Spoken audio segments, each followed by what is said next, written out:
Rupert Lowe, welcome back to Outspoken. Firstly, I hope you're okay. I know that when you're in the centre of this sort of storm and your own employer turns on you, the people who you thought should have your back, it can be incredibly unsettling.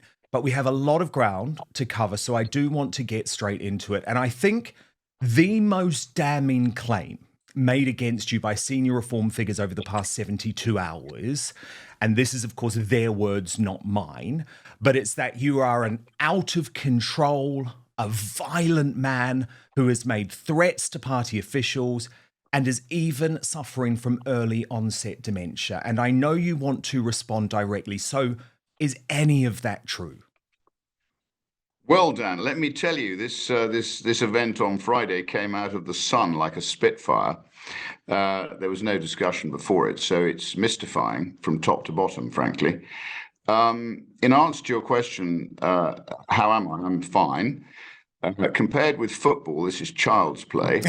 Try sitting in a football stadium with 32,500 people chanting "Rupert Lowe is a Wanker," telling your wife it's not true. And the other favourite chant was swing low, swing Rupert Lowe from the Itchen Bridge. So, look, So you're used to this.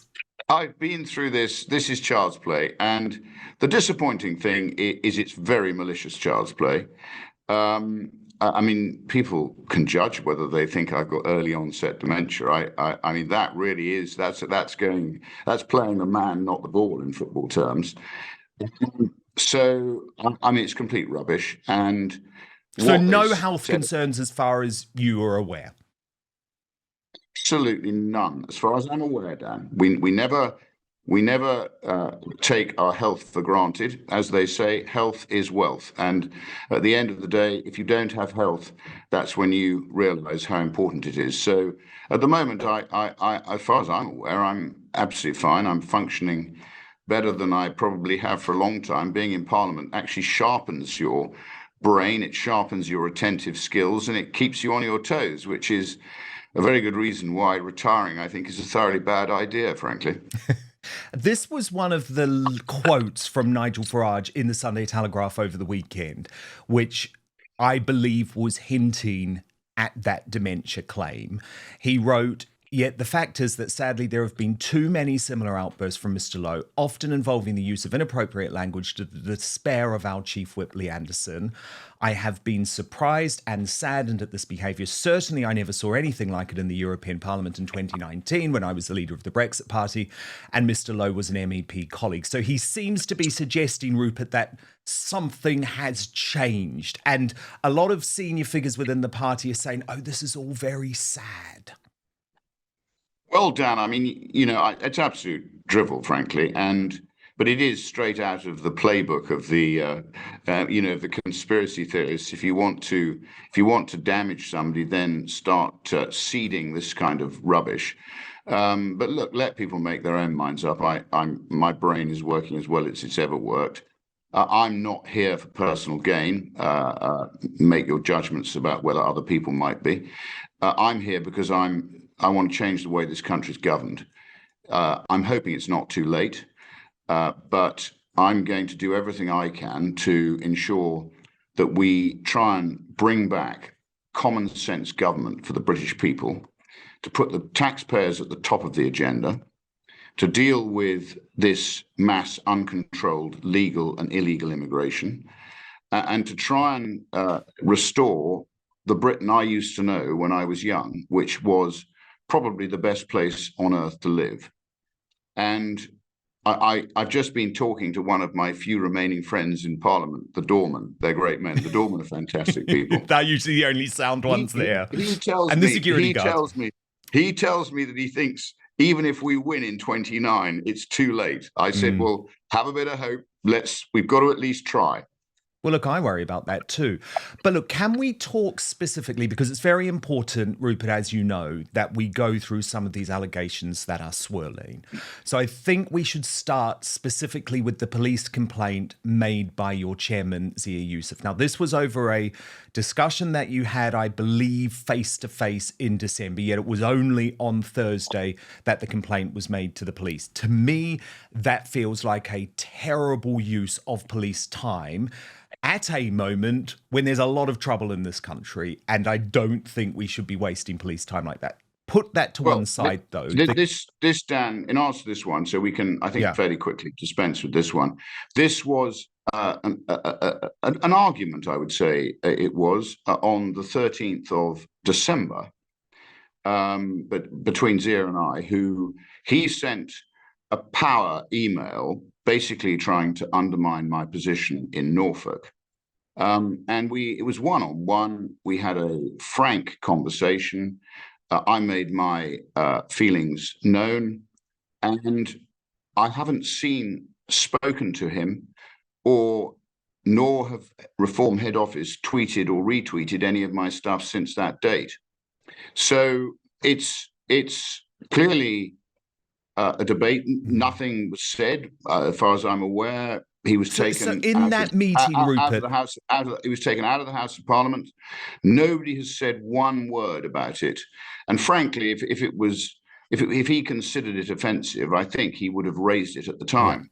I just want to get specific. This is important, Dan, because why would you sit on this for 3 months, avoid me everywhere, and since that time, I've been cut out of Reform Party press conferences. I have been cut out of MP meetings. Nigel has refused to have dinner with me. I've been trying to give my opinion that Reform needs to now, leading in the polls as we are, and I think I've played a reasonable part in driving Reform support.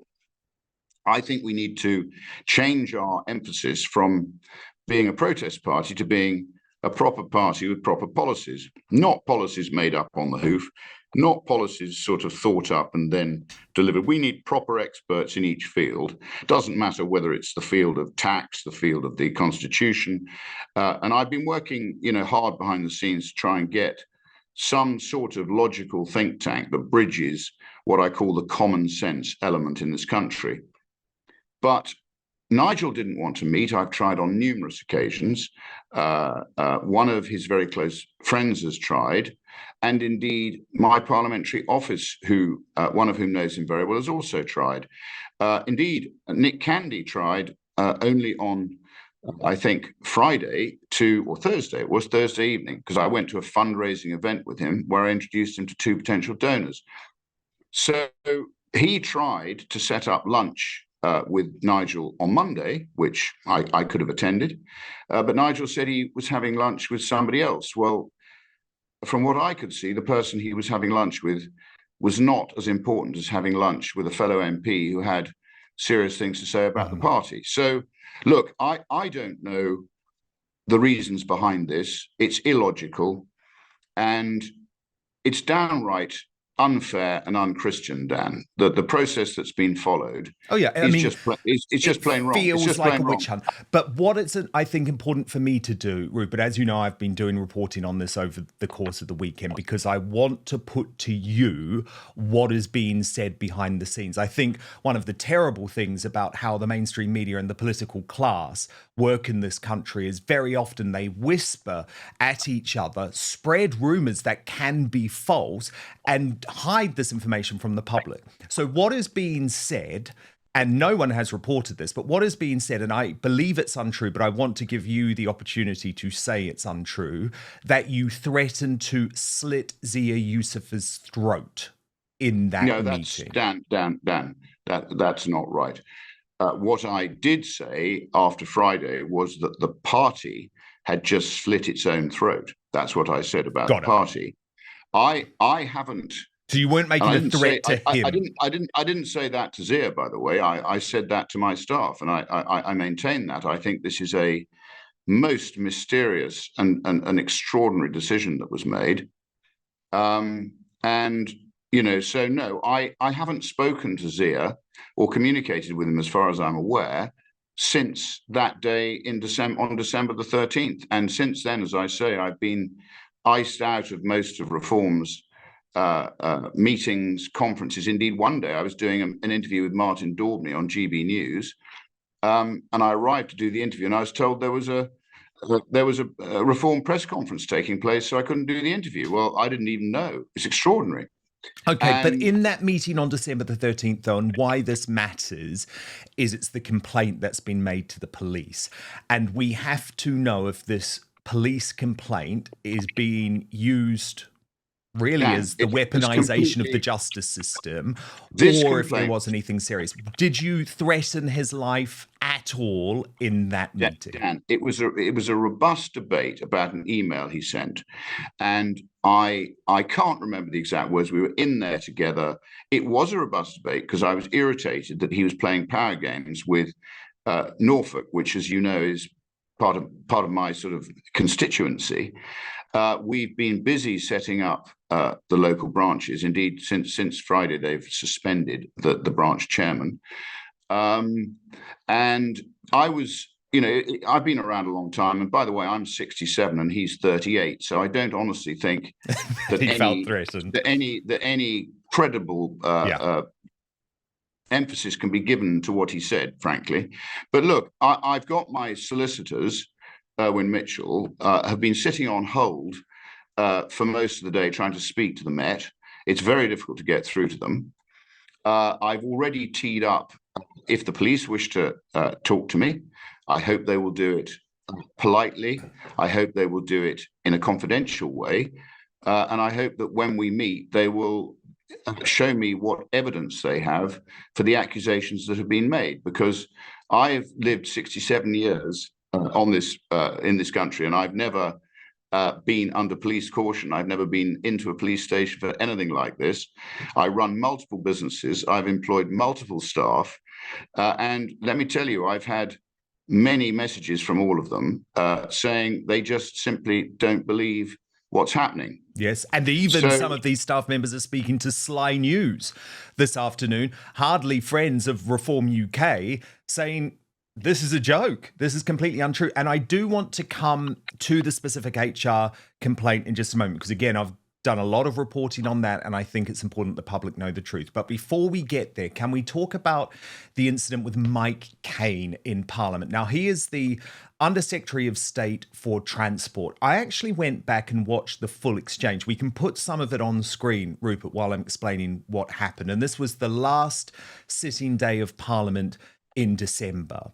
And you were actually incredibly jovial in your question to Mike Cain in Parliament. I posed 18 questions. If you go to Hansard, everybody can go and see what I raised. Now, look, this is important. I don't think we can go into every twist and turn of it on your interview, Dan. It would take an interview in itself to do it. But the crux of the issue is that in the end, 300 plus tons of ammonium nitrate were dumped offshore my constituency in their plastic polypropylene double-skinned bags.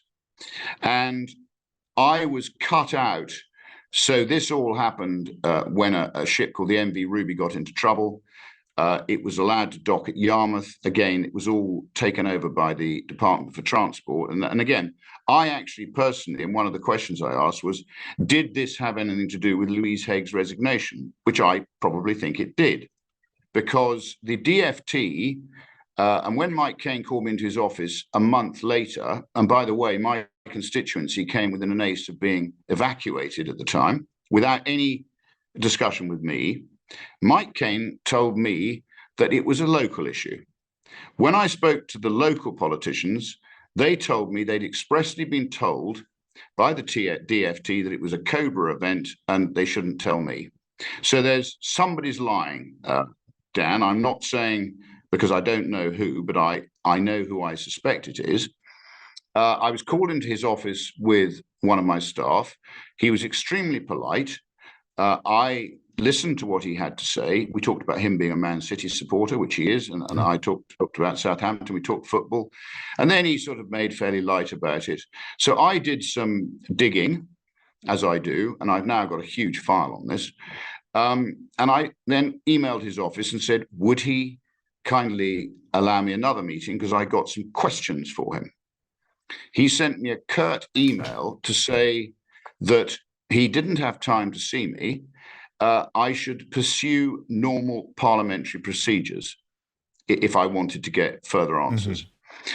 So I went and saw Sir Lindsay Hoyle, and I said, what do I do, Sir Lindsay? He said, I will give you an adjournment debate. The adjournment debate was selected for the 19th of December. It was the last business in Parliament before people broke up for Christmas. That meant that Mike Cain and I had to stay in Parliament right till the end. So it was at 5 o'clock and Parliament shut at 5:30 because an adjournment debate's half an hour. Everybody can watch it. Go online and watch it. It's quite an interesting discussion. Yes, I've looked. So, and look, I think Parliament, if it's functioning properly, should be a place of robust debate. I don't think the British public want Parliament to be a sort of sanitized forum in which everybody is nice to each other and no answers are given, which is actually what's happening most of the time anyway. And in the debate, that is exactly what happened. But the claim is that after the debate, you manhandled them. Watch the questions, and then the bauble, you know, the mace was taken out of Parliament, Parliament shut. Yep. I went across the floor and I said, Mike, when are you going to answer my questions? Because in his response, and let people judge for themselves, he didn't answer one of my questions I posed. And this is quite serious for my constituency, because if you dump 300 tons of ammonium nitrate in the sea 12 miles offshore Great Yarmouth, even if you dump the nitrogen alone, you end up with huge algal blooms. You end up with eco damage beyond belief. And in a society where people are currently fixated, quite rightly, with not polluting the oceans, not filling them with plastic, I found it quite extraordinary that this had happened.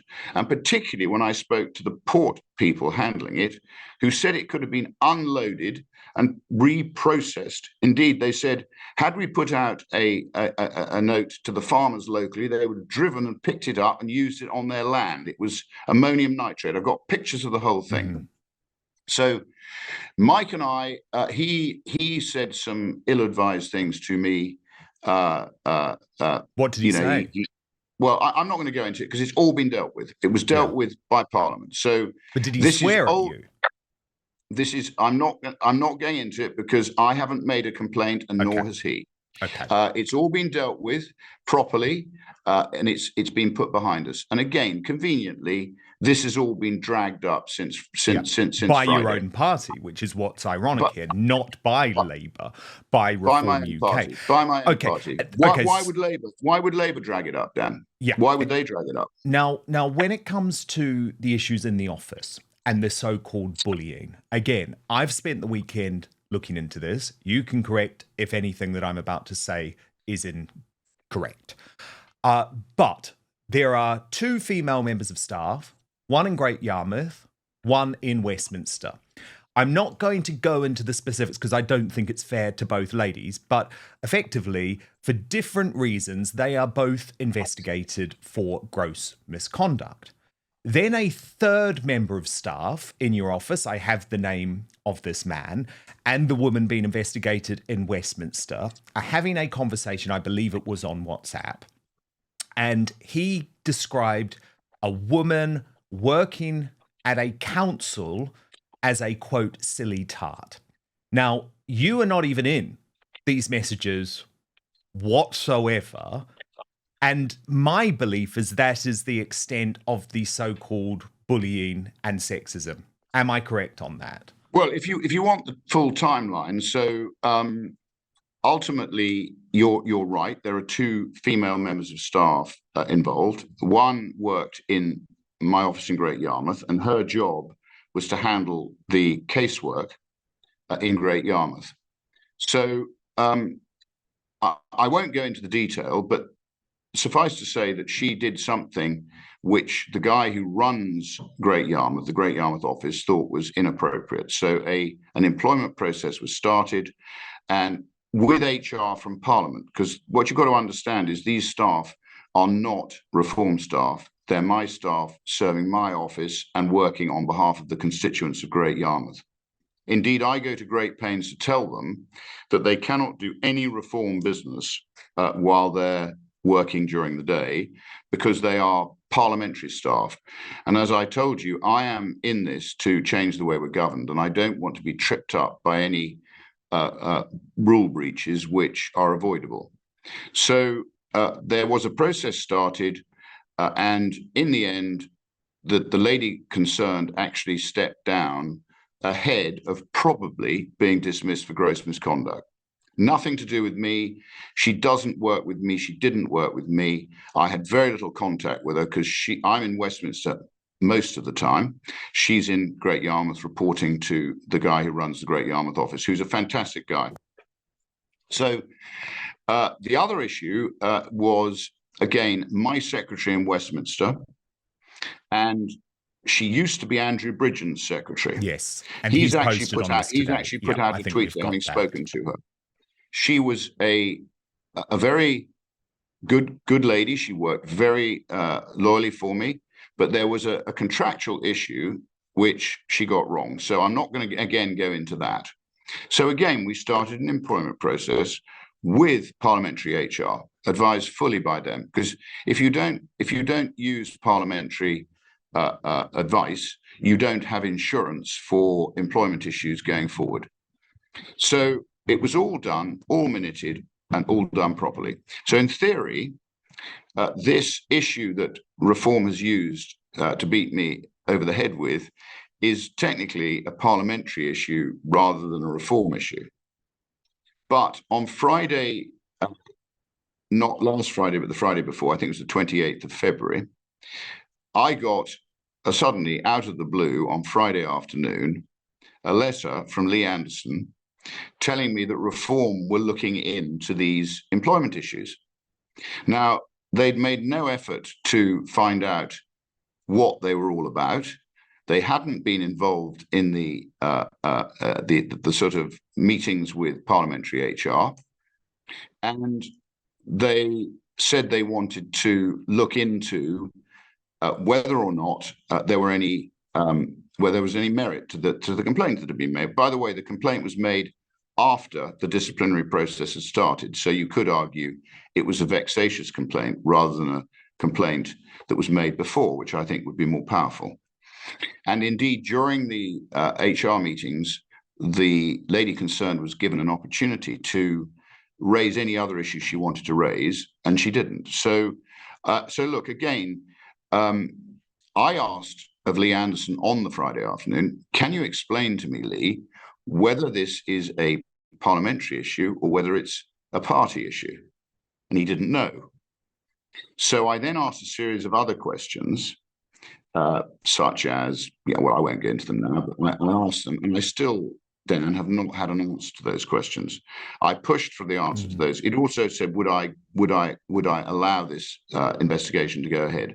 I said, I want answers to my questions, and subject to that, I will decide whether or not it's appropriate to give you permission.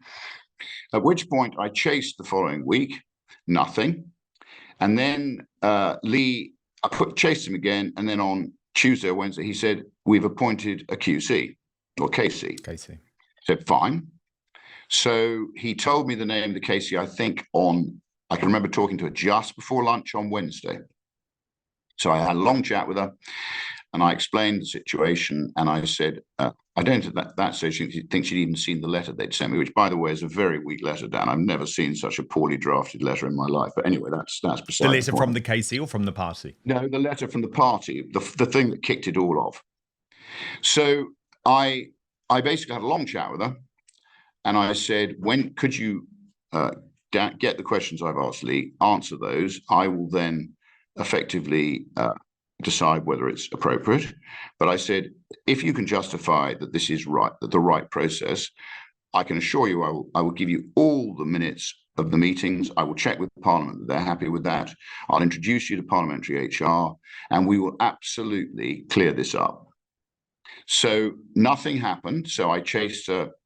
I mean, my WhatsApp chain to this lady who's very, very charming, very nice. I've got on extremely well with her. And I said, nothing. So by Friday, I was beginning to get slightly irritated that having been told I had till Tuesday to answer their letter, they hadn't bothered to come back to me with any answers to my questions. So I've been WhatsApping her over the weekend saying, have you got the information? She assures me, I still haven't heard anything. She assures me she was going to have it today. So I'm still waiting. So at the end of the day, her point, quite rightly, and the question I've raised is, why would you send a letter like that before you know the facts, Dan? It seems extraordinary. But she has now spoken to the BBC, and I just want to tell you what she has said so you can respond, Rupert. So this is the Casey last night speaking to the political editor of the BBC, Chris Mason.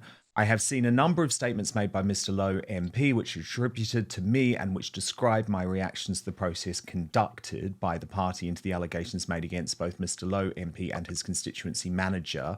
I find myself in the unfortunate and regrettable position of having to make this statement to correct the record. I have not expressed either dismay or shock at any time as to the process, nor have I said there is zero credible evidence against Mr. Lowe, let alone said this repeatedly.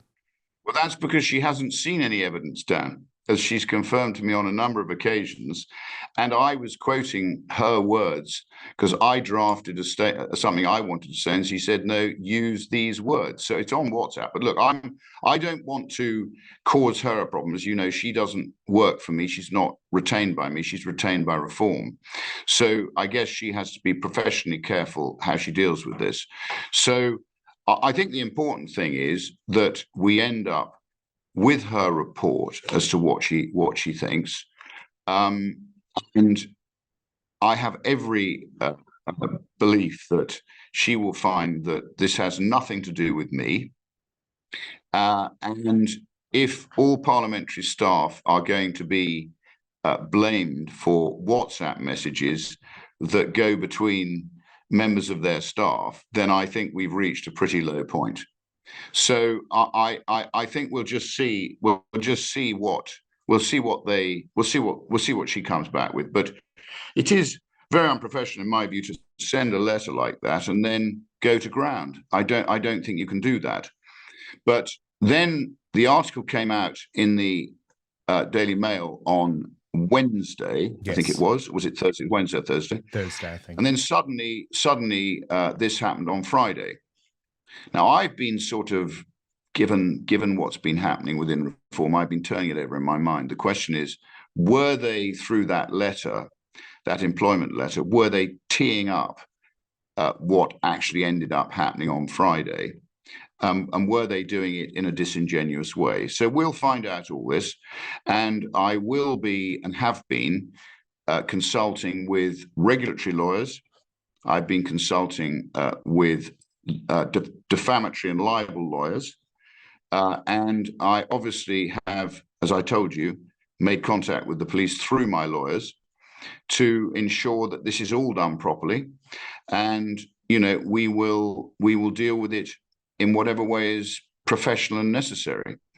But I, as you quite rightly say, what happens is, and then we get this business of dementia, being brought forward, or I think was it early onset dementia or something. I mean, people can make their own judgment on that, but I find it quite extraordinary that this comes as well. So it's almost as if the sort of the attempt is to blacken a reputation which is completely clean. Yes, and I want to talk about why, Rupert, because a lot of folk think that this dates back to the endorsement that you received from Elon Musk when the world's richest man, senior member of the Trump administration, said that he didn't think Nigel Farage had what it takes to lead Reform. A lot of that was over Nigel's response to the Tommy Robinson situation. Elon Musk has obviously paying Tommy's legal fees, views him as a political prisoner. So do I, but that's sort of by the by.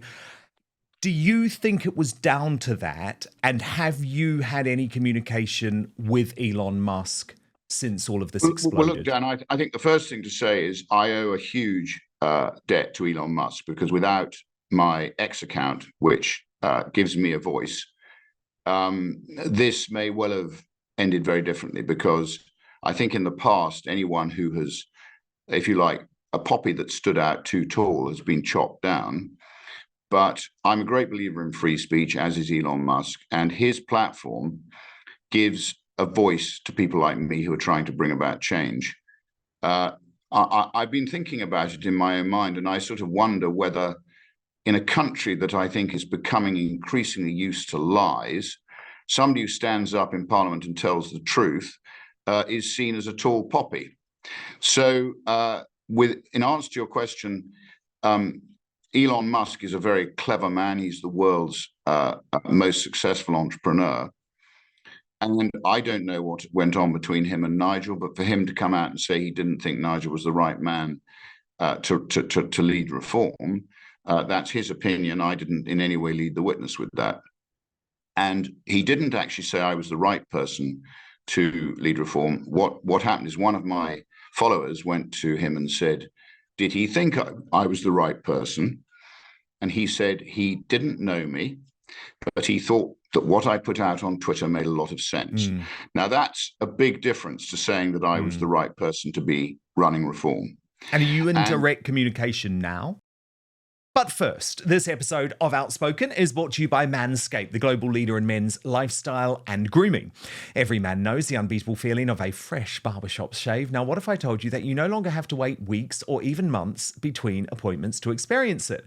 Introducing Manscaped's newest innovation, the Chairman Pro electric foil shaver, the game-changing tool that brings the luxury of a professional shave right into your home. Whether you're after that daily silky smooth finish or prefer to maintain a rugged 5 o'clock shadow, the Chairman Pro electric foil shaver is your go-to for precision and style every time.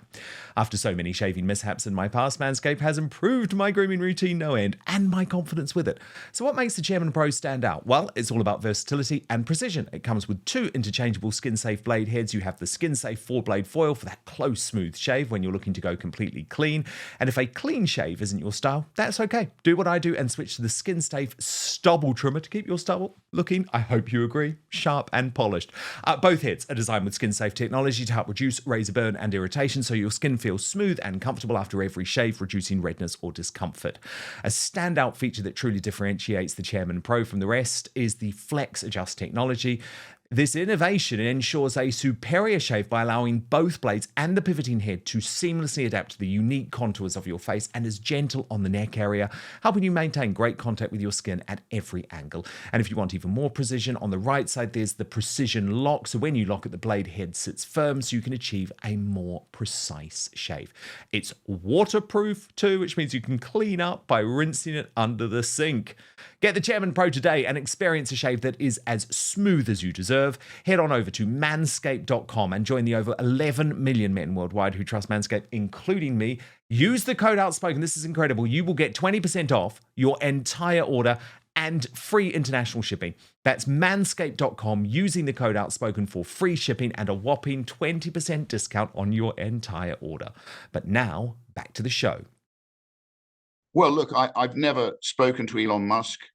DM? Do you DM each other? We've had a little bit of DMing on Twitter, but not big, thumbs up or whatever. And he retweets quite a lot of what we put on Twitter, or on X. So look, that's the extent of it, and there is no more or less than it to that. So at the end of the day, I think I turn this over in my mind and I try to think, is it because Nigel thought I was getting too powerful? Is it because Zia Yusuf thought that I was talking too much about deportation, or even mass deportation, or indeed the Pakistani rape gangs? I simply don't know, but I can tell you I've always been a team player, and to be treated in the way I was extraordinary, but I put up with it and I carried on because I believe in what we're doing, and I believe Britain cannot be changed without a new party from outside the existing establishment. Yes. So I've honestly turned this over in my mind, but I just can't understand the logic in what has happened. I can't read that, Alistair. Well, can I show you, What is it? Nigel? I can't read it.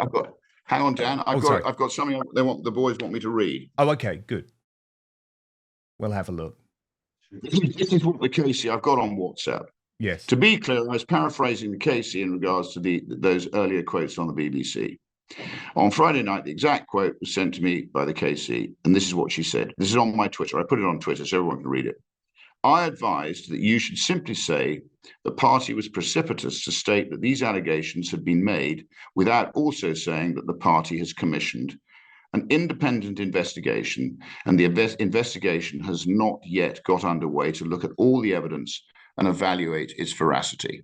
That's her on my WhatsApp account. So that is on my WhatsApp. Anyway, it's there for everybody to see if they want to. But I don't want to drop her in the proverbial. I mean, at the end of the day, she's got to do what she's going to do. I just hope she comes up with an honest and accurate summary. But the fact that the main protagonist in this worked for Andrew, and Andrew has spoken to her, and she has made it clear that I was in no way responsible for any bullying, which was an accusation which is pretty foul, nor indeed have I ever said anything inappropriate about either the disabled or women. So that will all be made clear. But somehow the statement that went out on Friday was very loosely worded. And if you don't read it carefully, then you come to the conclusion that I'm presiding over an office which has a sort of institutional bias towards bullying, making stupid and unpleasant remarks, and generally being unprofessional. Well, I frankly, that is completely and utterly wrong. The other briefing over the weekend, Rupert, is that you have somehow, post this Elon Musk endorsement, tried to get too close to the, quote, online radical right. So this is in terms of a split with Nigel Farage, for example, on the issue of mass deportations, demography, all of that type of thing. Is that true? Were they trying to tone you down? Was that what your fight with Zia Yusuf was about? Because it seems to me like Reform is trying to tack towards the centre on a lot of these issues.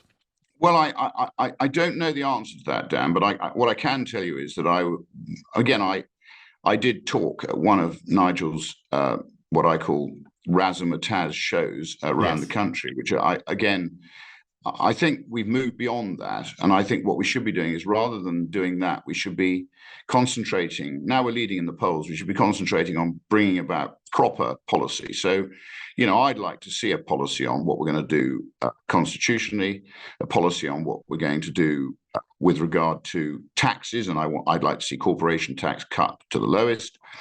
I do think we've got to deal with mass legal and illegal immigration, as well as foreign criminals. And we've got to deal with people who are living in this country illegally. If we don't, we're basically allowing the fabric of Britain to be damaged, and we're putting the interests of the honest, decent British taxpaying public at the bottom, not the top of the agenda.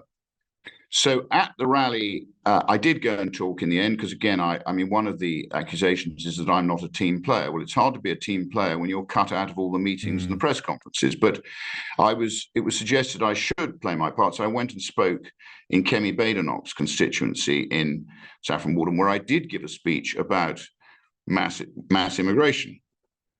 And I was told that I should downgrade my speech from mass deportations to deportations.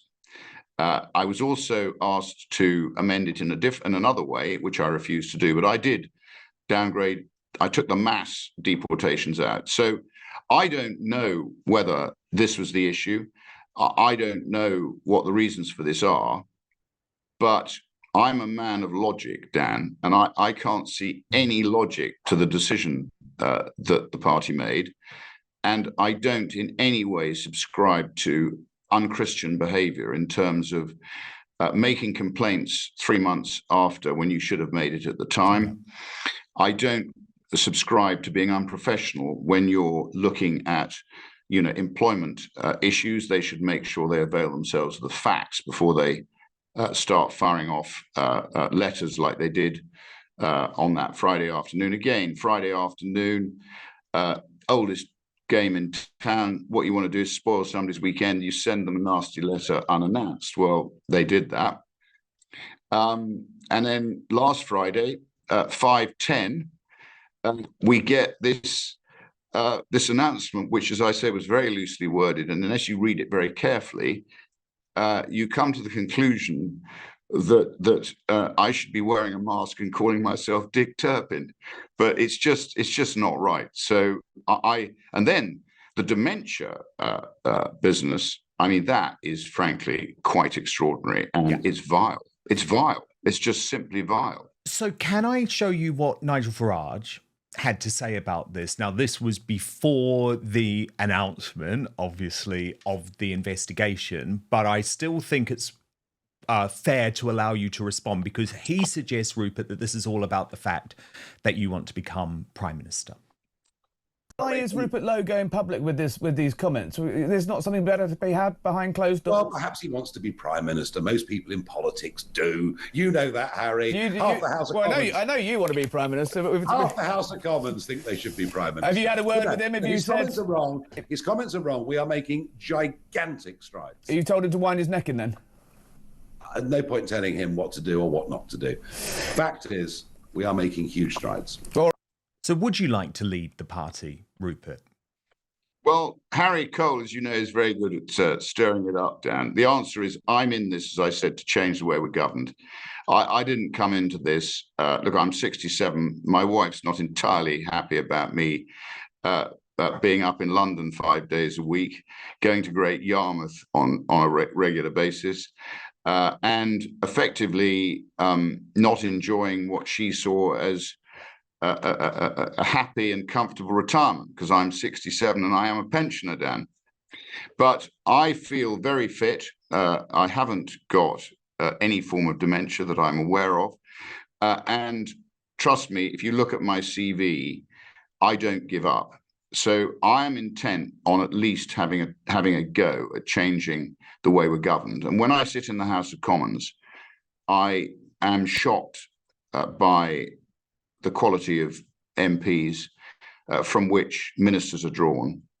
And when I sit looking at the front bench and I do a bit of work, and I find that of 26 of them, only 3 of them have got a modicum of business experience, which I would dismiss in an iota if I was actually being crossed questions about it. Yes. Okay, so the question is how? Dan, these people look shocked when the answers to the, whatever it is, 930 questions that I've asked, they don't know the answers the civil service does. So I think what we've got here is we've got a charade in Parliament going on. Meanwhile, the 23 permanent secretaries are doing whatever they want. They're unelected, and they are, I think, now quite malign. So maybe the state is coming after me. I don't know, but maybe. So this could be a deep state attack? No, I'm not really into the deep state. I hope we don't need to go into the deep state. But what I can tell you is that in any business, the board is supposed to hold the executive to account. The board is the ministers, and the civil service are the staff. And what I can tell you is I don't think that the ministers are holding the civil service to account. And I tell you, let me give you an example. So I spent, again, with one of my staff, I went and saw the DEFRA secretary to try and stop this nonsense of APR on farms, which is going to break the backbone of British food production.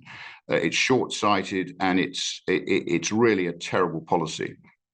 And after 20 minutes, he looked me in the eye and he said, "Rupert, I just want you to know that in my opinion, the public sector is very often more efficient than the private sector." And I said to him, "Well, Daniel, if you think that, I might as well leave. And I stood up and walked out. And I think that is the low to which we've gone in terms of the Labour Party. I think their plan is to turn us into some form of sort of socialist utopia, but they're going to be snookered by, I think, an economy which is going to not be able to deal with these ridiculous tax increases, and which is increasingly looking to me as if we're about to have a currency crisis and a real major problem. So, you know, you can only tax the taxpayer so hard, a bit like a coal pony. If you keep flogging it, in the end, it falls over and dies, Dan. And I think the taxpayer's pretty close to that. Oh, we are. So, look, the question is not if you have something to contribute. You absolutely do. And from what I'm told, Rupert, I'm not sure if you know about this, but I've been told there are thousands and thousands of people, at least 5,000, who have actually quit Reform UK as a result of this decision. So clearly you have a lot of support. The issue is where to now, because Richard Tice yesterday on GB News made it abundantly clear that regardless of the results of this investigation, he doesn't see a way back for you into Reform UK. Watch. And it's a simple question, and I know you're good at answering questions, Mr. Tice. If he's exonerated, is he welcome back in Reform? Well, the whip has been withdrawn, and we want team players that will unite. I am actually. The whip has been withdrawn, and that should be the assumption.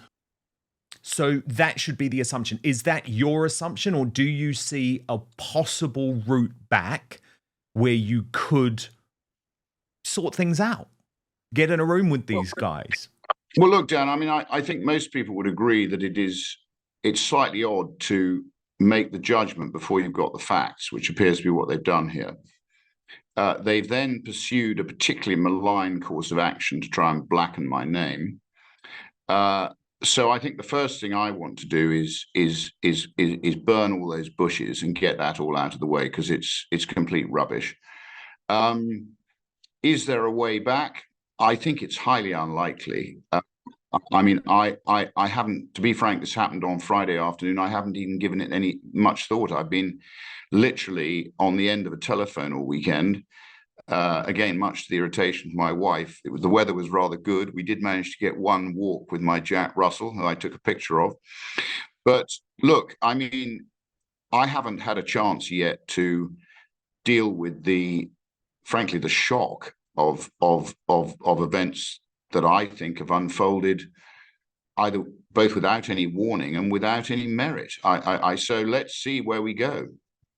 No, I understand that. I do just want to ask you, though, about your political future, assuming there isn't a way back into Reform UK, because I'm not sure if you're aware, the Shadow Home Secretary, Chris Philp, member of the Conservative Party, has been very open about potentially welcoming you into the fold. Would you ever consider joining the Tories? Well, look, I was a Tory, Dan, years ago. I mean, my sort of move away from the Tories started when I questioned the Maastricht Treaty, and then I stood for the referendum party, as you know, and then I basically fought. I've really always, if you check out my career, I've always wanted a sovereign nation with an accountable parliament, an accountable functioning parliament in Westminster. That's because I actually personally think cooperating nation states are with sovereign parliaments are the best form of global government.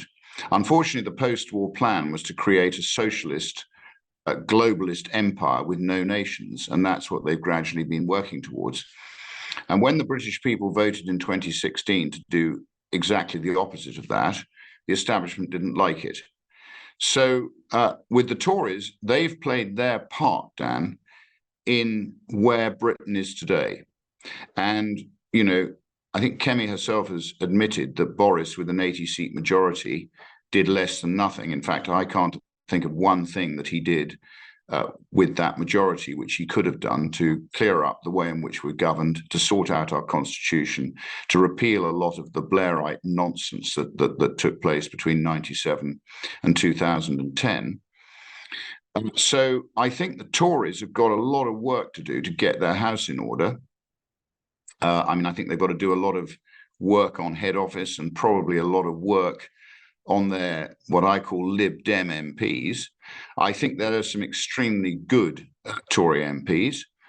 And I get on and Not I get on and I talk quite to a like lot that of idea, Rupert Lowe as leader of the Conservative Party. Maybe that could be a Conservative Party I vote Dan, for again. Do not get ahead of yourself. Have you been talking to Kemi or not? Oh, she won't be keen on that, but I know there's a lot of other Tories right now who are rubbing their hands with glee. You've had another offer as well from the leader of the UKIP party, Nick Tenkoni. Watch this. Rupert, hi. Briefly, no one believes a word about the allegations put forward to you. You've obviously made it very clear in your statement that it's all nonsense. The British public believes you. The British public sees you as a man of the people. When you're ready to get serious and jump on the team for the big win, my line and door is open for talks. Call me. Would you consider that's a new one? That's a new one on me, Dan. That's a new one on me. I hadn't seen that before. I mean, I've literally been concerned with issues that have got to be sorted out for myself. But I mean, who knows what's going to happen now? I haven't honestly since. What about your own party? I mean, look, there are some great men, Rupert, who have been thrust out of Reform UK. I think about Ben Habib. I think about Howard Cox. Would you consider forming your own party? Well, I think you've got to, again, this is something for everybody to consider. You've got to look at the pattern of relationships with Nigel, throughout his career, whether it's Carswell, whether it's Bloom, whether it's almost anybody who is, in his view, either threatening him or is capable enough to take over from him. He tends to fall out with them. And I think if you look, they've suffered a very similar to the fate, the one that they're trying to sentence me to. Yeah. So I know Ben, I've worked in the European Parliament with him. He's a very good guy. But look, I haven't got to the stage yet where I can make any decisions. This happened at 5. But you're not standing down. You're not standing down. You say being Great Yarmouth MP is the professional honour of your life, and it sounds to me like you are very committed to saving the UK. Dan, my constituents in Great Yarmouth, I think they're fantastic people. I went east for a reason. I went east because it's still a real community. I said to Ben, he shouldn't have stood in Wellingborough, but he's a very loyal man. If he'd come east with me, which I did try and persuade him to do, he would have won. He could have won Suffolk Coastal, but he didn't. He chose to be loyal, and that's to his credit in a way. But if you stand in one of the shires, you are arguably in part of the country which has lost much of its heart. I think the coastal communities are still real people. They've been badly let down by the post-war establishment. That doesn't matter whether it's the farmers, the fishermen, almost every industry, whether it's processing industries of any kind. So I went east. I'm not intending to stand down. I've had many messages from Great Yarmouth saying they've got my back. And I think if you go and do a poll in Great Yarmouth, most of them appreciate the fact that I'm doing my best to improve many things in the constituency. And one of the things was this debate we had on December the 19th. And I would urge everybody to watch the debate, watch the answers, and make your own judgments as to whether what happened was right and whether the response was fair. Well, Great Yarmouth has a very special place in my heart. It's where my dad's grew up. So yeah, I think it is. It's a great place, Dan. I love it. I love it. Great I'm very, very fond of it. Just finally, I have to ask you about this, Rupert, because I think this guy is so toxic, and I hope that you do go through with it, but I want to ask you about it. Femi Olawale, that very weird Ramona who is just spouting shocking nonsense online. And he posted yesterday saying the Reform Party is a criminal enterprise, referring to you. 40% of the MPs it sent to Parliament are violent criminals, according to Reform UK itself. And it's literally a business. He then made this video. Watch. oh my God. Like, a couple of months ago, I made a joke about how Reform MPs, the 5 of them, were just a bunch of liars, racists, and abusers of women, but I didn't have anything for one of them. Because if you want proof of the downfall of men, Reform MPs is a good place to start. Because, like, 30p Lee, Nigel Brexit Farage, who the fuck, Richard Christian Nation Tice, and convicted woman beater? Because I didn't really know him that well, but we have something now. Now, you gave him an opportunity, which I thought was very fair, to withdraw his tweet, to apologize. He didn't do that. Are you intending to sue? It's with my lawyers. I had a long conversation with them today, Dan, and I will be guided by them. But I think they feel that what he said, the innuendo he spread, and everything else was very definitely worth considering. So we're on it, and he will be hearing from them if we think it's appropriate. Trust me. Yep. And I would absolutely love that, because I know for a fact that what happens now in the political domain is that false allegations are amplified online by people who think they have absolutely no comeback. And it means that reputations like yours, which have been built over decade after decade, can be destroyed very quickly. However, though, not with my audience. I just wanted to show you this poll finally, Rupert. 40,000 votes. Who do you support in the Reform UK Civil War? 43% Team Nigel, 57% Team Rupert. So the last thing I want to ask you, Rupert, I'm sure he is watching. What would you say to Nigel right now? Is there any way back? Because so many people in the party are just desperate for you to, not literally, kiss and make up. Sort this out. Well, Dan, I worked very hard for Nigel, even though he wasn't putting his arm around me. All he had to do was put his arm around me, and I think I would have helped deliver his dream of becoming Prime Minister, if that's his dream. I did not come into this to be Prime Minister. I mean, most people would argue I'm getting a bit too old at 67. Oh no, just look at Trump. Look at Trump. I mean, look, I don't know where this is going to take us now.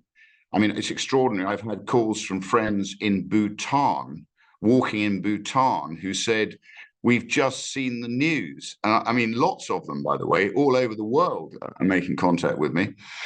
Are you okay? I said, well, this is malicious child's play. It's like a cakewalk compared with football. So, look, I mean, who knows where we go?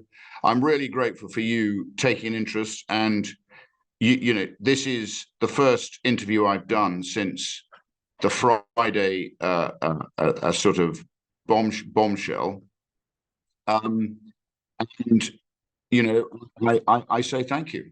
I think we've just about covered everything. We have. Rupert Lowe, thank you so much. I really, really do appreciate it. I think it was incredibly important for people to hear directly from you. And I'm delighted you didn't do it on a mainstream media platform, because, you know, they can't be trusted in all of this either. So, Rupert Lowe, thank you so much. Well, let's see each other soon, Dan. All the very best. Definitely. Thank you, Rupert, the MP for Great Yarmouth, of course. Thank you so much for watching Dan Wootton Outspoken. Please click on my face just to the bottom left to subscribe to this brand new independent news source, and turn on the notification bell so you'll be alerted to our brand new live shows, uncancelled interviews, and special royal episodes. Outspoken is also now available as a podcast, so you can listen to the show every weekday on the go, wherever you are.